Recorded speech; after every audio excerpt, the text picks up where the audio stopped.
Assalamualaikum warahmatullahi wabarakatuh. Baiklah, kami dari kelompok 2 yang beranggotakan saya sendiri Nopritasari dan teman saya Nurwahyuni akan mempresentasikan tentang ruang kolaborasi topik 2 pembelajaran sosial emosional tentang peran guru sebagai teladan pembelajaran keterampilan sosial emosional atau CASEL. Baiklah, untuk pertanyaan 1 dan 2 akan saya jelaskan sendiri. Untuk pertanyaan 1, apa tantangan bagi guru untuk menjadi contoh atau teladan khususnya dalam hal sosial emosional? Untuk pertanyaan kedua, kasus yang ada berkaitan dengan hal di atas atau berkaitan dengan pembelajaran sosial emosional berdasarkan pada pengalaman saya mengamati proses belajar mengajar yang pernah saya ikuti. Baiklah, untuk pertanyaan yang pertama, tantangan bagi guru untuk menjadi contoh dan teladan khususnya dalam hal sosial emosional, yaitu pertama, guru harus dapat mengelola emosi dan tingkah laku dengan baik, di mana guru dalam proses pembelajaran tidak boleh mencampur baurkan urusan pribadi dengan urusan saat mengajar. Kemudian yang kedua yaitu guru harus dapat juga membangun hubungan yang sehat dengan peserta didik, di mana guru dengan peserta didik harus menjalin komunikasi yang baik agar peserta didik nyaman belajar saat itu. Dan guru juga harus memberikan contoh tauladan yang baik untuk peserta didik.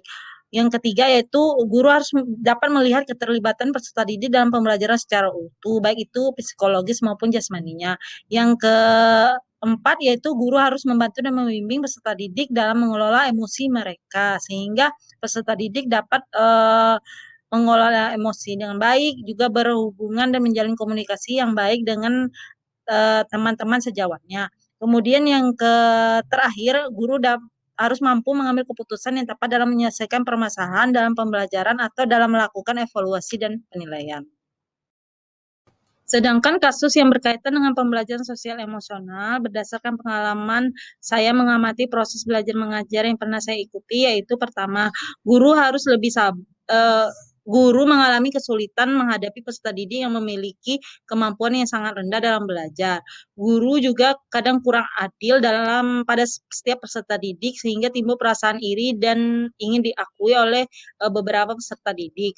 Kemudian sikap guru yang sedikit pemarah menyebabkan peserta didik takut dan merasa tertekan atau khawatir ketika proses pembelajaran berlangsung, sehingga peserta didik tadi kurang merasa merdeka dan kurang merasa nyaman saat mengikuti pembelajaran dengan guru yang sedikit pemarah tersebut.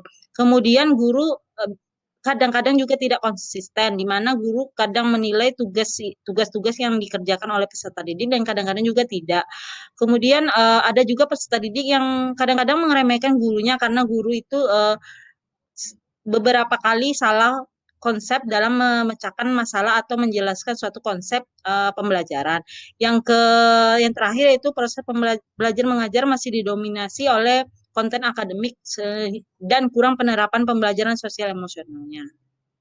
Adapun solusi dari kasus-kasus proses pembelajaran sosial emosional yang telah saya jelaskan terlebih dahulu tadi, yaitu pertama, guru harus lebih sabar dalam menghadapi dan membimbing peserta didik yang memiliki kemampuan lebih rendah dibandingkan peserta didik lainnya dengan melakukan pendekatan secara perlahan dan pembimbingan secara perlahan. Kemudian yang untuk solusi yang kedua yaitu guru harus memperlakukan peserta didik secara adil, memberikan perhatian yang sama, membimbing peserta didik dengan porsi yang sama. Kemudian dalam membimbing juga guru hendaklah lebih ramah dan tidak mudah marah, tidak sehingga guru peserta didik itu tidak merasa ketakutan atau merasa khawatir saat berkomunikasi dengan guru tersebut.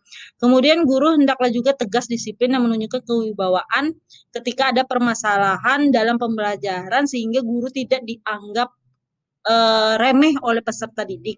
Kemudian guru juga harus membuat program pembelajaran sosial emosional yang struktur dan sistematis yang diterapkan dalam proses pembelajaran di samping dengan pembelajaran akademis yang dilakukan oleh guru.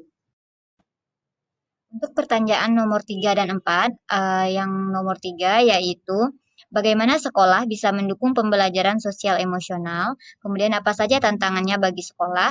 Dan pertanyaan nomor 4, apakah karakteristik peserta didik mempengaruhi penerapan pembelajaran sosio emosional? Jelaskan dan bagaimana menghadapi kendala tersebut. Untuk pertanyaan ini akan saya jelaskan sendiri. Adapun cara sekolah mendukung pembelajaran sosio-emosional dan tantangannya, yang pertama yaitu sekolah menyediakan sarana dan prasarana yang mendukung pembelajaran sosio-emosional, kemudian menciptakan lingkungan yang aman dan nyaman dalam pembelajaran bagi peserta didik, yang selanjutnya menyediakan beragam ekstrakurikuler bagi peserta didik untuk meningkatkan keterampilan sosial mereka, yang keempat memfasilitasi guru untuk mengikuti pelatihan tentang pembelajaran sosial emosional, dan yang selanjutnya menyediakan program pembelajaran khusus untuk meningkatkan keterampilan sosio-emosional bagi seluruh anggota sekolah. Selanjutnya membudayakan kegiatan yang mendukung PSE seperti program 6S, sholat berjamaah, Kamis bersih, aksi sosial, dan lain-lainnya.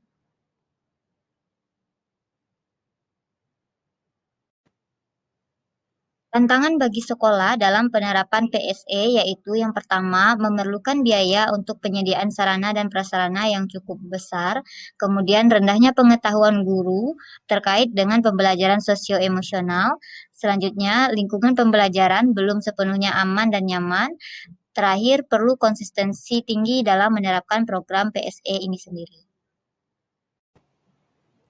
Baik, untuk pertanyaan nomor 4, yaitu menurut kami karakteristik peserta didik dapat mempengaruhi penerapan pembelajaran sosio-emosional dan adapun solusi dari kendala tersebut, yaitu dengan menerapkan 4 strategi mengenali karakter peserta didik agar dapat menerapkan PSE.